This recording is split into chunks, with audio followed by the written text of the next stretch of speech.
Power generation companies, otherwise known as GENCOs, on Monday warned that power plants across the country were facing imminent shutdowns due to a massive 4 trillion naira debt owed by the federal government. Nigeria has 40 power generating plants connected to the national grid, which are managed by generation companies, otherwise known as GENCOs, like I stated, the independent power providers, and the Niger Delta Holding Company. In a statement issued by the GENCOs through the Board of Trustees Chairman Colonel Sani Bello, retired, under the auspices of the Association of Power Generation Companies, it was revealed that 2 trillion naira is owed by power supplied in 2024, as well as 1.9 trillion naira in legacy debts. The statement further indicated that the GENCOs were receiving less than 30% of monthly invoices for power supplied to the national grid. It is no longer news that the power generation companies have continued to bear the brunt of the liquidity crisis in the Nigerian electric supply industry. GENCOs, on their part as responsible investors with patriotic zeal, have made large-scale investments and have continued to demonstrate absolute commitment by ramping up capacities in line with their contracts over the past 10 years, despite system constraints, policies and regulations that are not investor-friendly, increasing debts owed by the federal government without a clear financing plan, lack of firm contracts, and a market without securitization but based on best endeavors, thereby hampering future planning.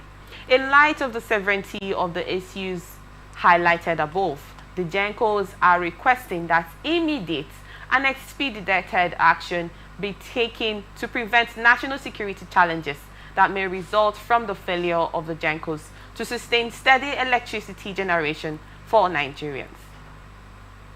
Well, if I may say clearly, I noticed that the grid hasn't collapsed for a very long time, since this year.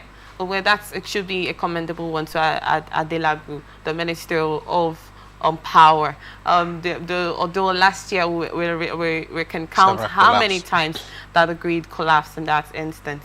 Well, this decision from the GENCOs at the moment, what is your take on it? How it is going to affect the situation of the country? I know some states are also literally affected before now over this decision that has been taken by the GENCOs. Well, Nigeria is blessed. We have enormous resources to take care of everything we need as a country, right? Now, I don't see any reason why GENCOs should be paid, should be owed, because as a country we have resources. Even if federal government was unable to pay all at the same time, right? I believe that they would have started paying something installmentally. But from what I am seeing so far, right, I read through it a bit. Okay. They did installmentally, but at a point, they stopped.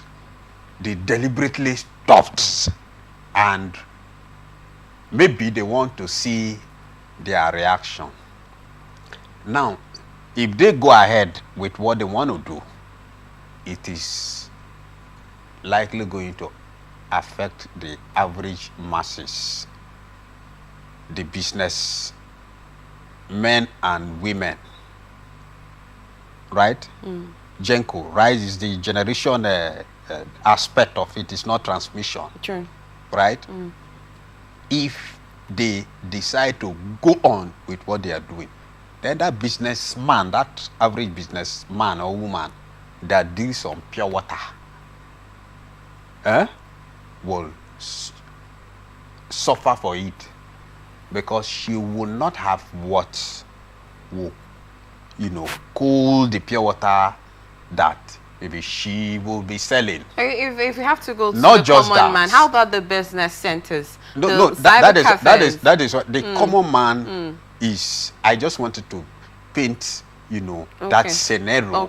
Not that I am limiting it to just the common pure water seller. No. We have people who are into fashion design, who probably use an electric, you know, sewing machine. You understand? We have people who are into manufacturing, who make use of the electricity, of the power, you know, to do their work. Even in the hospital, we have machines that are being used, electrical machines, you know, that can only be used when there is power. It is critical. Power is one of the social basic amenities that no government should undermine, no government should play with, right? So the federal government at this point need to quickly come. There should be a meeting with them on how to, you know, to sort out this issue so that they won't go on with their actions. Because if they go on, then an average man like me is likely going to suffer. We are going to suffer. No, I know that in my area for some weeks now, we've not had light, and we know how much I've spent just to pump water. So if there is power, that money will be saved. So the federal government at this point should quickly, you know, take some drastic, you know, decision to avert this looming warning that they want to embark on. Thank That you. is my take. Thank you so much on your thoughts, Comrade Onem. I really appreciate your thoughts.